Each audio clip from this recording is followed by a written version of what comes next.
volta e hoje vou fazer mais uma live falando sobre um assunto bem interessante, um pouquinho diferente, né, daquilo que eu venho falando. Bom, não tão diferente, seguindo a linha, né? Para isso eu vou utilizar esse livro aqui. E antes de mostrar o livro, eu queria falar para vocês seguir o raciocínio dentro dessa reflexão. Quais são os pontos que a gente pode destacar do Cristo até a humanidade de hoje? E o nome do livro é exatamente isso: Cristo para a humanidade de hoje. Cristo científico, social e político. Ele é um livro que foi escrito pelo Moacir Uchoa. Ele é uma pessoa assim fantástica. Ele já não está mais entre nós, né? Não está mais aqui, ele já desencarnou. E eu vou ler um pouquinho dessa parte para vocês saberem quem é esse senhor maravilhoso. Os livros dele eu digo assim embaixo que são fantásticos, tá? Vou ler um pouquinho sobre a contracapa também para vocês terem uma ideia do que se trata o livro. O general Moacir Uchoa, estudioso profundo do mistério dos discos voadores. Gente, se vocês quiserem estudar sobre ufologia, ele é necessário para vocês, porque ele é uma pessoa super séria, super conhecida nesse mundo, tá?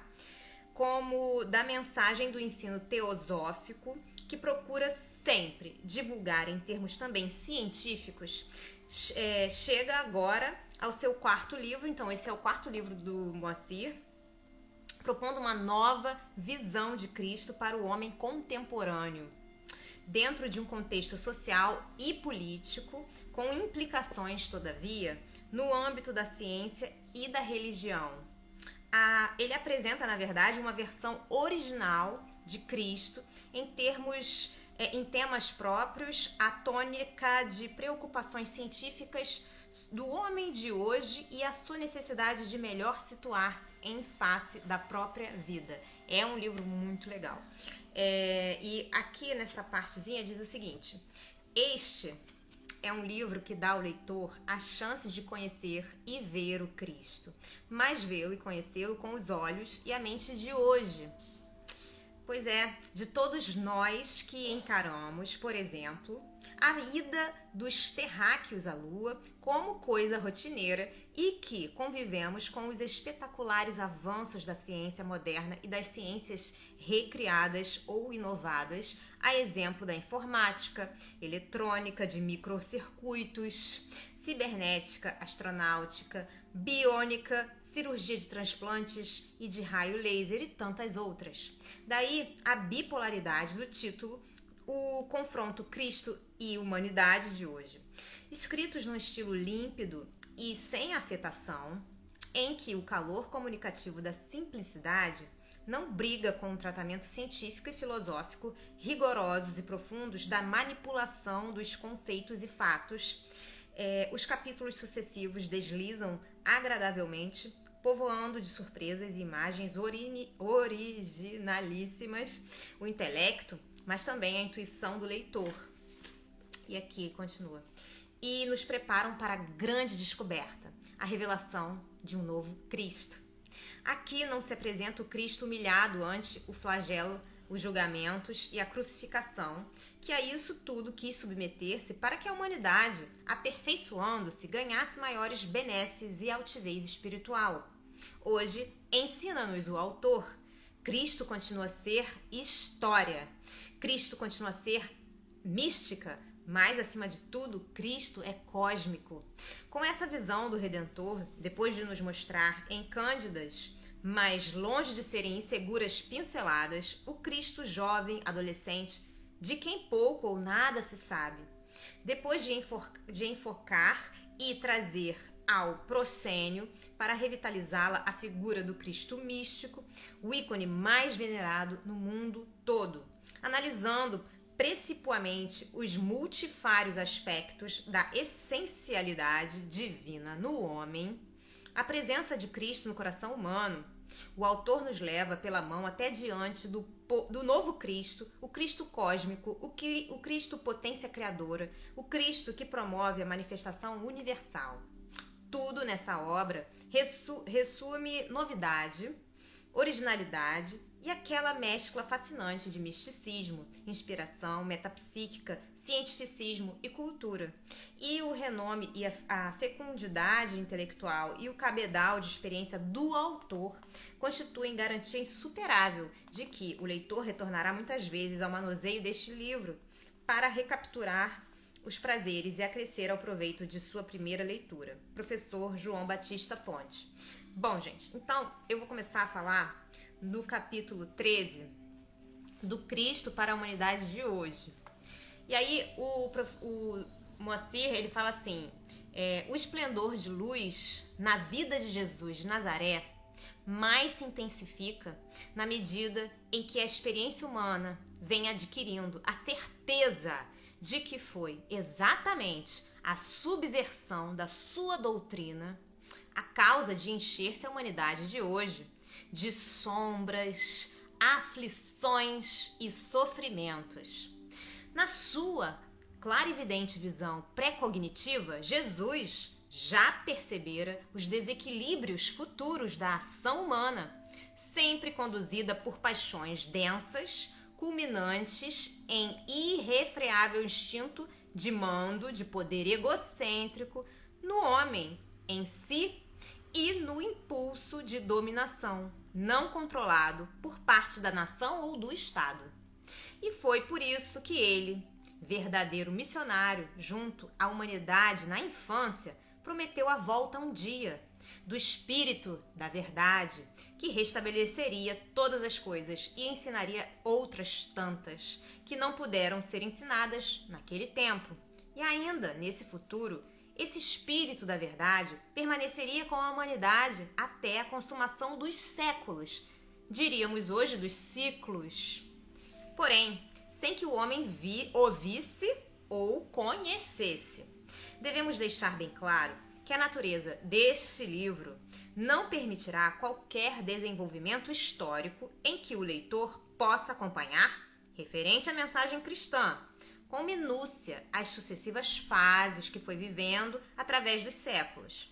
Diremos apenas dos traços marcantes que assinalam a transformação de sua palavra com o passar do tempo, mais usada a serviço do interesse primário de um mundo que Jesus de Nazaré dissera não ser o seu. O mundo da dominação política temporal calcada em aspirações e tônicas visivelmente anticristãs. Não afins com seu exemplo, mas análogas, bem semelhantes, identificadas mesmo aquelas que veemente condenou em face dos potentados da época. É certo que ao longo dos séculos, a essência do cristianismo morava em silenciosos claustros, em recintos internos de várias organizações de caráter esotérico que a história assinala, como por exemplo a dos gnósticos, a dos maçons e também em ordens de caráter ostensivamente religioso, entre as quais destacaríamos a dos templários, extinta em 1312, e em movimentos como o dos iluministas, tudo em espírito presente na gênese de Revolução Francesa. Na verdade, esse cristianismo simples, puro e espiritualmente profundo encontrava-se, quando não na atuação de superfície, jungida à conjuntura do tempo, nos ideais inspiradores dos conselhos mais altos dessas ordens ou organizações e na inteligência impulsionadora desses movimentos. É que desde os idos do século IV, o cristianismo, por força política sujeita ao bispo de Roma, religião oficial a partir de Constantino, foi considerado tutelado da Igreja Católica Romana, que assimilou rapidamente o gosto do poder temporal, a euforia de um mundo compartilhado com reis e imperadores que se sentiam revigorados com a santa doutrina do direito divino dos reis. Abriu-se assim o caminho da afirmação indiscutível do despotismo, cultivado no conúbio do poder temporal com o dito poder espiritual centrado em Roma. Poderia ser cristão o fruto de tal mistura? De tal ajuntamento? Quando Jesus afirmara: a César o que é de César, a Deus o que é de Deus, e acrescentara: o meu reino não é deste mundo. E ainda, quando subjacente à alma do cristianismo estaria a palavra de Jesus afirmando que o sangue da veia dos escravos seria o mesmo sangue que corria na dos príncipes, reis e imperadores? Decorreram desse fenômeno, por um lado, a espúria união dos poderes temporal e espiritual, a evolução da criação de estranhos dogmas proclamados em concílios, como o de Nicéia, em 325 d.C., estabelecendo superdogmas alheios à palavra do excelso Nazareno, e, por outro lado, a intensificação da prepotência, culminante no zelo extremado pela defesa desse status ideal para os então senhores do mundo, reis, imperadores, bispos, ou melhor, papas romanos. À sombra dessa imensa força de poderes conjugados, os de ordem temporal e os ditos de ordem espiritual, eis o surgimento da Inquisição, que encheu de maldades e crimes alguns séculos da história. Assim foram conduzidos ao sacrifício, preferencialmente pelo fogo, eminências do espírito e da inteligência, que podemos exemplificar em Joana d'Arc, inconfundível missionária espiritual no sentido da libertação da França. Outro exemplo é Giordano Bruno, por pensar em termos grandes, crísticos, a filosofia de amor, da essência da verdade cristã, que progressivamente se ia eclipsando. Não podemos esquecer o sacrifício pelo fogo a que foi submetido Jacques de Molay no século XIV, grão-mestre dos Templários, quando, extinta essa ordem, a conta da ambição de Filipe IV, querendo subtrair-lhe as riquezas, e da fraqueza temerosa, um tanto vil de Clemente V, compartícipe desse triste e inominável acontecimento. E a propósito, diz Figueiredo Lima em seu magnífico livro Os Templários, é que os templários lutavam pela libertação humana do poder tirânico dos papas, à sombra do qual crepitavam as fogueiras homicidas. Na verdade, encontrava-se ela sob densas nuvens, como imersa, sem rumo, na política profana dos reis e na política espiritual superdeformada de uma falsa defesa do cristianismo, com a agravante da justificativa dessas condenações e mortes, ad majorem Dei gloriam, para a maior glória de Deus. Dentro desse quadro estarrecedor, que nada teve a lucrar, mesmo com o advento da reforma luterana, onde ressalta a justa condenação do exorbitante poder papal, mas não menos jungida a interesses políticos, participando outro sim de perseguições e mortes. Tudo indica que um novo fluxo invisível, mas poderoso, de superior idealismo verdadeiramente cristão, vigente no seio daquelas organizações e movimentos, então suspeitados e perseguidos, foi e continua a ser poderosamente vivificado por aqueles seres maiores da hierarquia planetária, velando o destino humano, como atrás indicamos. Só um instante, passar a página. Tornam-se elas verdadeiros instrumentos, canais próprios ao exercício da atuação desses nossos irmãos maiores, no sentido de uma virada na história, em busca da espiritual realidade que Jesus ensinou e viveu, dignificando a própria vida. Todavia, devemos acentuar o importante papel que, apesar de todas as distorções, desempenhou a Igreja, a sua organização e força, e que afinal constituíam um dos fatos mais importantes de toda a era medieval, como bem ressalta Edward McNall Burns, eminente professor de história, em sua História da Civilização Ocidental. Além disso, a influência estabilizadora da Igreja, concorrendo para que nem tudo haja se perdido em consequência do naufrágio consequente à queda e decadência do que havia de positivo no espírito da civilização romana. Diz ainda esse eminente historiador, referindo-se à Igreja: ajudou a civilizar os bárbaros, a estimular os ideais de justiça e a preservar e transmitir a cultura antiga. Com o passar do tempo, sob constantes ameaças, depois da escura noite medieval, eis a presença e a ação de homens da estatura de um René Descartes, gênio filosófico, eminentemente matemático, sem dúvida um missionário da inteligência humana, anunciando e demonstrando o valor da razão, do pensamento humano, de sua capacidade para conhecer diretamente pelas virtudes da mente abstrata, sem falsos ensinos ou conselhos, a natureza, a obra de Deus. Mas ainda um Francis Bacon, pioneiro incontestável do objetivismo científico, que haveria de vir, antecipando-se na demonstração da plena necessidade do caminho da investigação orgânica, densa, sistemática dos fenômenos naturais.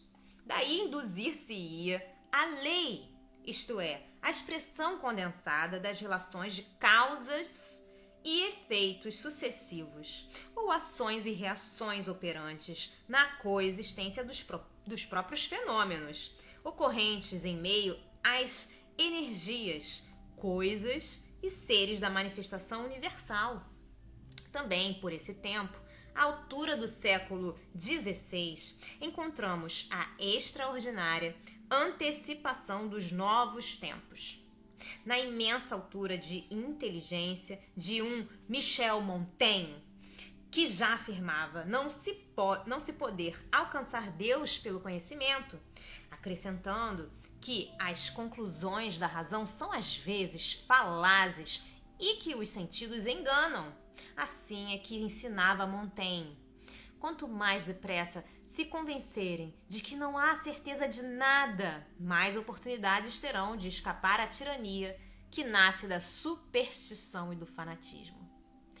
E, para adiante, outros grandes pensadores da filosofia e da ciência que se sucederam: Galileu, Copérnico, Newton, Leibniz, Spinoza, os gigantes intelectuais do enciclopedismo francês, entre os quais citaremos Condorcet e tantas peregrinas inteligências missionárias que se projetaram na história com vista a um mundo novo, à forma de um Montesquieu, Voltaire e Jean-Jacques Rousseau. Todos esses eminentes vultos e tantos outros, que seria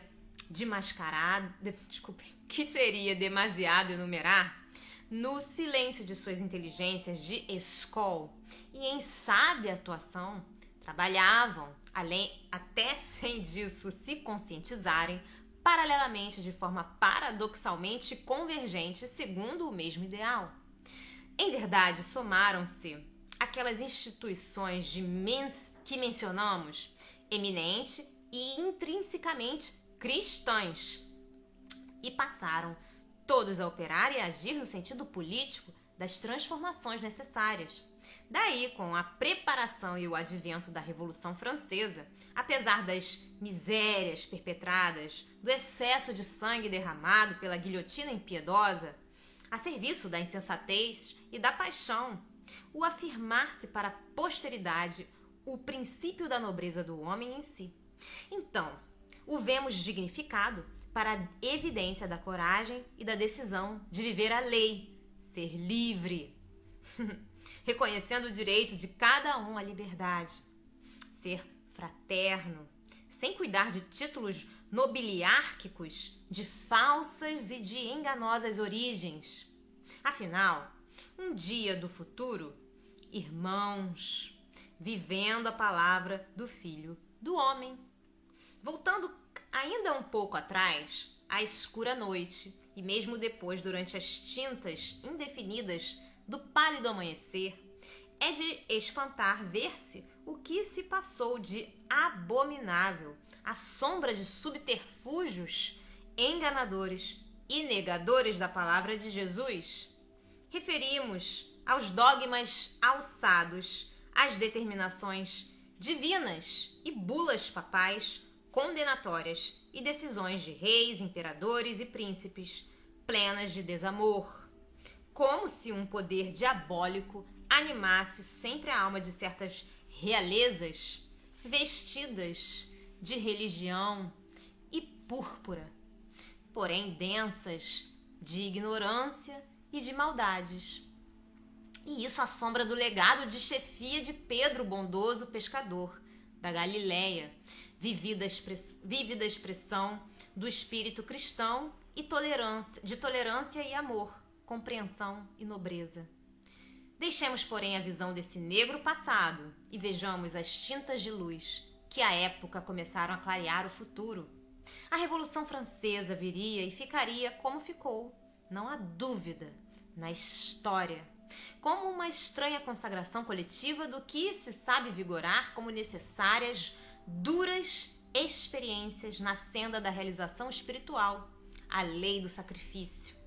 Na verdade, o sacrifício dos que ali tombaram ofereceu ao mundo daquela época, particularmente ao mundo europeu, com suas implicações colonialistas, de mando indiscriminado, sem qualquer dominância moral, a condição nova de que precisava, no sentido de que pudesse alimentar o espírito democrático nascente. Então, expandir-se-ia esse espírito, fortificando, revitalizando, em termos de vida social e política, a filosofia da dignidade da pessoa humana, que já inspirava a alma da democracia americana, nítida em sua célebre Declaração da Independência de 4 de julho de 1776, cuja filosofia política assim se faz explícita. Consideramos como auto-evidentes as verdades que afirmam serem todos os homens criados iguais e dotados pelo seu Criador de certos direitos inalienáveis, entre os quais estão a vida, a liberdade e a busca da felicidade, que para garantir esses direitos são instituídos os governos entre os homens, derivando-se a sua força justa do consentimento dos governados. Na verdade, como bem salientam o Dr. Woodrow e o Dr. Richard Hofstadter, ambos eminentes professores de história americana, o primeiro vinculado a George Washington University e o segundo a Columbia University, em trabalho de mútua colaboração. A Declaração da Independência significou algo muito mais importante e de muito maior alcance que uma simples notícia de separação. As suas ideias inspiravam um fervor da massa pela causa americana, pois instilava no homem comum um sentimento de sua importância. Inspirava-o para a luta pela liberdade individual, pelo autogovernamento e um lugar digno na sociedade. É bem de ver que o posicionamento filosófico em que se situa este trabalho jamais permitiria interpretar as fases da evolução do comportamento humano durante o período apreciado de Jesus à Revolução Francesa em termos puros ou dominantes da dialética aplicada à interpretação materialista da história, em cujo âmbito só se vêem condicionamentos e causas econômicas, informando e ditando a contingência da vida social e política dos povos. Sem dúvida, essas causas, tão patentes na evolução política europeia e tão ostensivas na gênese e desenvolvimento da democracia americana, se impõem por elas próprias. Na verdade, porém, essas verdadeiras forças inegavelmente presentes no evolver das sociedades humanas, tem consigo a invisível subjacência da presença operante do homem interno, isto é, da pessoa humana e a efetiva crística faúlha. Esta última se revela primeiro na virtude do autoconhecimento, da busca do entendimento do mundo ambiente no passado, no presente e nas perspectivas do futuro, e em segundo lugar, na aspiração a realizar-se espiritualmente, através das próprias experiências materiais de humana existência. Aí, na verdade, está a virtude de um poder que supera a própria contingência primária, egocêntrica do viver comum em uma sociedade em marcha, dominada, na aparência apenas, pelo homo econômicos.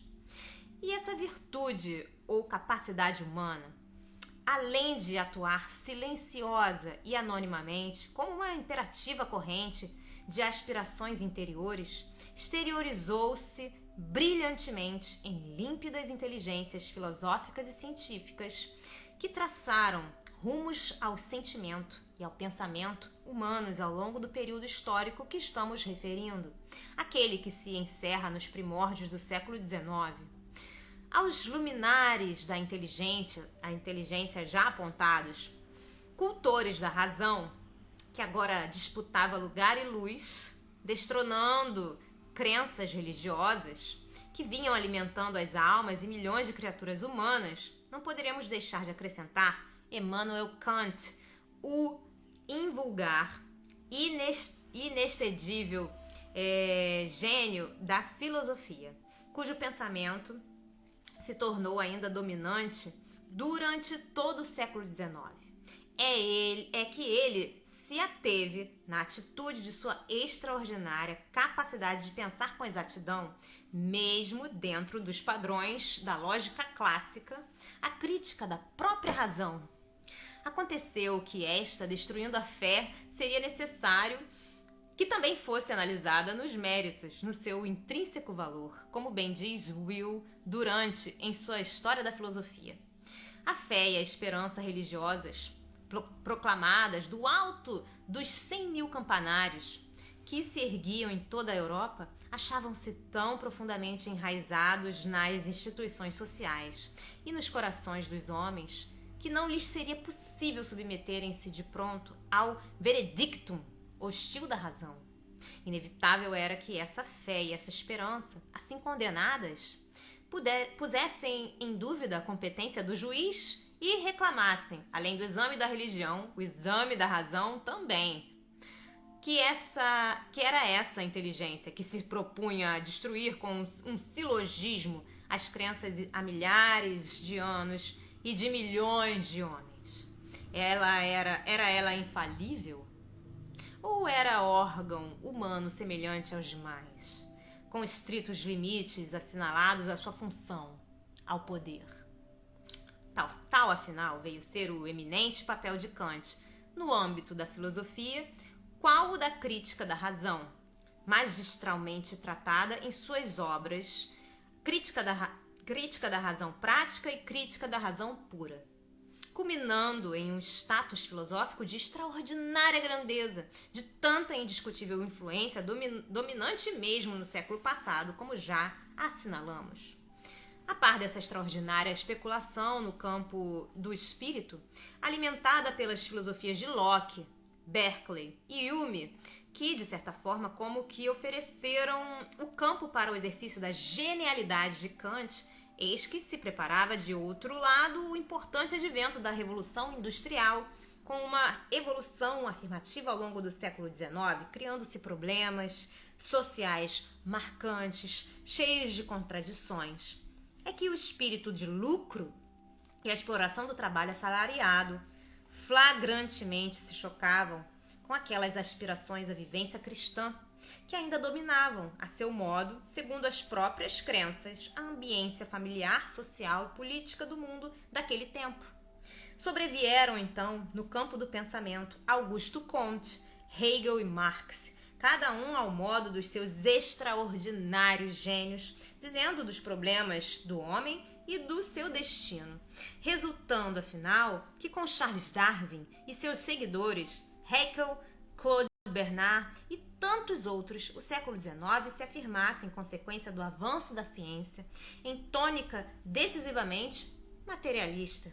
Por outro lado, de evolução em evolução ou involução em involução, a Igreja Romana, pretendendo ser herança definitiva de Jesus de Nazaré, culmina no dogma da infalibilidade papal, decretada em 1870.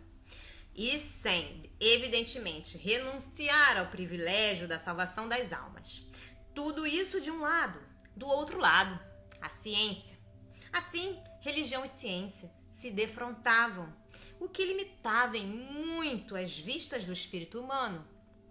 Os campos opostos que se vinham afirmando estranhos e inconciliáveis, um materialismo denso e um espiritualismo interrogativo. Os dois se conjugam na apresentação de uma inexplicável mistura de valores que se negam e não se respeitam. De atuações que raramente somam e sempre se combatem. De aspirações espirituais que se afirmam de um lado, se justificam de outro lado pela ciência, mas nunca se harmonizam para fazerem uma humanidade melhor. Eis então guerras, conquistas, colonialismos, opressões, sofrimentos e dor. Afinal, ainda num instante que passa em Ponto Grande, lutas e contradições, apesar de todos os disfarces de uma civilização pseudo-cristã, a triste situação do mundo de hoje. Perdão.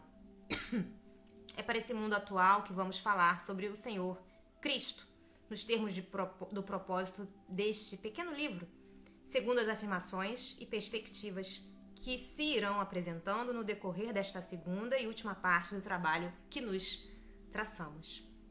Bom, gente, ficamos por aqui por hoje. Um beijo grande a todos. Deus abençoe e até a próxima. Tchau, tchau.